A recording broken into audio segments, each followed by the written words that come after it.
Dialogue പറഞ്ഞേ. അയ്യോ ഇതല്ല ചേട്ടാ, സാധനം മാറി. മാസ് മാസ്, ഇത് തെറി. ആരെ കുറിച്ചാ പറയാൻ പോകുന്നതെന്ന് പിടികിട്ടി കാണുമല്ലോ അല്ലേ? Welcome to Inside junction.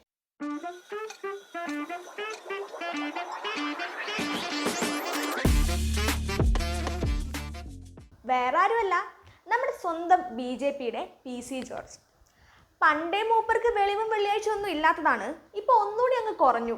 എന്ത് സാമാന്യബോധേ? കാര്യം എന്താവുന്നാവും അല്ലേ ചിന്തിക്കുന്നേ?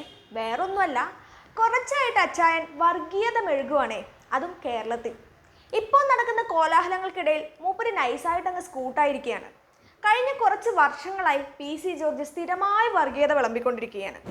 2022, 2023, 2024, 2025 ഒരു വർഷവും വിട്ടിട്ടില്ല. മുസ്ലിങ്ങൾ അവരുടെ ജനസംഖ്യ വർദ്ധിപ്പിച്ച് ഇതൊരു മുസ്ലിം രാജ്യമാക്കി മാറ്റാൻ ശ്രമിക്കുന്നു.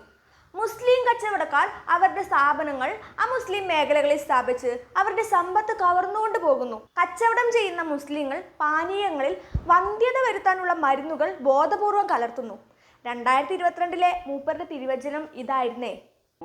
പല അവസ്ഥാന്തരങ്ങളും കേട്ടിട്ടുണ്ട്, പക്ഷെ ഇത്ര ഭയാനകമായ ഒരു പ്രശ്നം ഇതാദ്യ.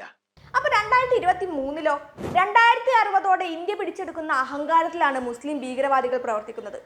ഹിന്ദു ക്രിസ്ത്യൻ ജനസംഖ്യ കുറയുകയാണ്, എന്നാൽ മുസ്ലിം ഇനിയും എന്ന് പറഞ്ഞു നിൽക്കുകയാണ്. ഇതായിരുന്നു 2023 ആയപ്പോൾ മൂപ്പരുടെ ഡയലോഗ്. PC ജോർജ് എന്ന മനുഷ്യനെ കേരളം അങ്ങ് മറന്നുപോയപ്പോൾ ഞാനിവിടെ ഉണ്ടേ എന്നറിയിക്കാനുള്ള വ്യഗ്രത നമുക്ക് ഈ ഓരോ കമന്റിലും കാണാം. ഇന്ത്യ രാജ്യത്തെ വിഭജിച്ച് പാകിസ്ഥാനിൽ ചേർക്കണമെന്ന് ആഗ്രഹിക്കുന്ന മുസ്ലിം ഫണ്ടമെന്റലിസ്റ്റുകളുടെ വോട്ട് വാങ്ങിയാണ് പാലക്കാട് രാഹുൽ മാങ്കൂട്ടത്തിൽ ജയിച്ചത്. ഇതാണ് 2024 അടിച്ചു വിട്ടത്. തീർന്നില്ല, ഏറ്റവും ലേറ്റസ്റ്റ് ആയി ഒന്നുകൂടി ഉണ്ട്. ഇന്ത്യയിലെ മുസ്ലിങ്ങൾ മുഴുവൻ വർഗീയവാദികളാണ്. വർഗീയതയില്ലാത്ത ഒരു മുസ്ലിമും ഇന്ത്യയിലില്ല. ആയിരക്കണക്കിന് ഹിന്ദുക്കളെയും ക്രിസ്ത്യാനികളെയും മുസ്ലിങ്ങൾ കൊലപ്പെടുത്തിയിട്ടുണ്ട്. തുണി പൊക്കി നോക്കി മുസ്ലിമില്ലെന്ന് കണ്ടാൽ കൊല്ലുന്നതാണ് അവരുടെ രീതി. ചന്ദനം ചാരിയാൽ ചന്ദനം മണക്കും എന്നാണല്ലോ. മൂപ്പരിപ്പോ ചാരി നിൽക്കുന്നത് ചാണകല്ലേ, അപ്പൊ പിന്നെ ചാണകമേ തുപ്പൂ. പക്ഷെ എത്ര ക്രൂരമായ വർഗീയ വിദ്വേഷം വമിക്കുന്ന വാക്കുകളാണ് PC ജോർജ് പറഞ്ഞുകൊണ്ടിരിക്കുന്നത് എന്ന് നാം നന്നായി ശ്രദ്ധിക്കണം. കാരണം PCയെയും തലയിലേറ്റി നിൽക്കുന്ന ഒരു വിഭാഗം ജനങ്ങൾ കേരളത്തിലുണ്ടേ. ഇത് കേൾക്കുമ്പോൾ കേരളത്തിലോ വർഗീയതയോ, ഇവിടെ എന്ത് ജാതി മതവും എന്ന് പറയുന്നവരോട് അന്യമതസ്ഥനായ കൂട്ടുകാരൻ്റെ പെങ്ങളെ ഒന്ന് കെട്ടിച്ചു തരുമോ ചോദിച്ചു നോക്ക്. അപ്പോൾ അറിയാം എന്നേ പറയാനുള്ളൂ.